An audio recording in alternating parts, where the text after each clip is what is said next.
মাসখানেক আগেও যেমন এই ডাক্তার শাইন ডাক্তারকে দেখাইতে আসছি, তখনও এসে দেখি সে নাই। সে একটু বাইরে গেছে চা খাইতে। সে 20-25 জন রুগী দেখলে সে খুব হাঁপায় যায়, সে তখন চা না খাইলে সে আর পারে না। এরকম আজকেও আইসে দেখলাম সে একই অবস্থা, ঘন্টাখানিক পরে আইসে সে নাই। সে এরকম প্রত্যেক দিনই উদাও হয়ে যায়। সে কোথায় যায় তা সে জানে, আর কর্তৃপক্ষ জানে। আরেকবার আসছি, আপনার পাইনি। আজকে আবার আসছি, পরে 1 ঘন্টা হয়েছে আসছি, 1 ঘন্টাতে আসছি, এখন ওনাকে পাইনি। আইসা দেখি এটার ভিতরে অন্য লোকেরা ফল ফলাদি খাইতেছে, বলতেছে ডাক্তার মিটিং এ গেছে, একটু আর কিছুক্ষণ পরে আসবে। ঠিক টাইমে, যে টাইমে বসার কথা ওই টাইমে আমরা ডাক্তার পাই না আইসা চেম্বারে। কালকে আইসা সিরিয়ালে দাঁড়ায় থাকতে থাকতে মানে 12:30টার দিকে ডাক্তার বসছে চেম্বারে। এভাবে আমাদের রুগীদেরকে হয়রানি করলে আমরা কিভাবে আমরা সেবাটা পাইব? আমি বৃহস্পতিবারও আসছিলাম ডাক্তার দেখাতে, বৃহস্পতিবারে ডাক্তার পাইনি। এখন আইসি আমি প্রায় 1 ঘন্টার মতন হয়ে গেছে, ডাক্তার নাই, মিটিং এ গেছে বল। সকাল 9টা থেকে টিকিট কাটছি, 9টা থেকে আমারে ভাড়াইছে 44 নম্বর। প্রথমে এখানে ভাড়াইছে 3-এ, 5-এর ভাড়াইছে 44-তে ভাড়াইছে 8-এ আবার ভাড়াইছে আমারে 1 নম্বরে। 1 নম্বর ডাক্তার দেখবো, 1 নম্বর ডাক্তারে বলছে আমি এখানে দেখবো না, 8 নম্বরে যান।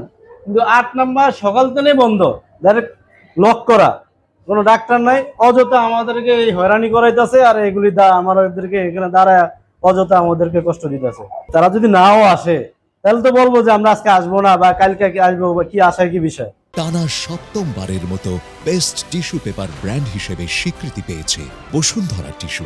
8টা বাজে আইছি ডাক্তার দেখাইছে, চোখের ডাক্তার বাচ্চারা নিয়ে।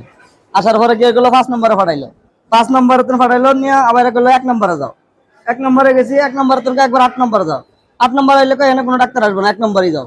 এরকম করে মানে 10 বার গেছি আর আইছি। অনাবারে লাস্টে যে আবার 208 লিখে দিয়েছি, 208 নম্বরে যাও। 208 নম্বরে দরজাই লোক, কোনো ডাক্তারই নেই। আমরা সবাই জানতাম সেই চিকিৎসা সংকট নিয়ে কিছু তো মিসঅ্যাপ হয়েছে আমাদের মধ্যে, স্বাস্থ্য ব্যবস্থা ব্যাহত হয়েছে, কিন্তু এখন মোটামুটি আমাদের 16 জন মেডিকেল অফিসার, সহকারী সহ ডাক্তার আছে। এমার্জেন্সি কিংবা আউটডোরে আমাদের চিকিৎসা সংকট নেই বললেই চলে। তবে চিকিৎসা সেবা নিয়ে কিছু কথাবার্তা হচ্ছে, সবাই আমরা শুনেছি। আসলে আপনারা জানেন যে পুরো 23 লক্ষ লোকের একটা হাসপাতাল, রোগীর চাপ আছে। ডাক্তাররা যথাযথভাবে চেষ্টা করতেছে। আমাদের এই ডাক্তারদেরকে স্যাফলিং করে যদি আমরা নিয়মতান্ত্রিকভাবে সবাইকে ডিউটি ডিস্ট্রিবিউট করতে পারি, তাহলে এই ব্যবস্থাটা হয়তো কিছুটা কমবে। এবং আমি আশা করতেছি যে ঈদের পরপরই কেবল মানে সবাই আসা শুরু করেছে, তো এই মাসটা জুন মাস যেতে যেতে এই সমস্যাটা থাকবে না। আশা করি স্বাস্থ্যসেবা কোথাও ব্যাহত হবে না।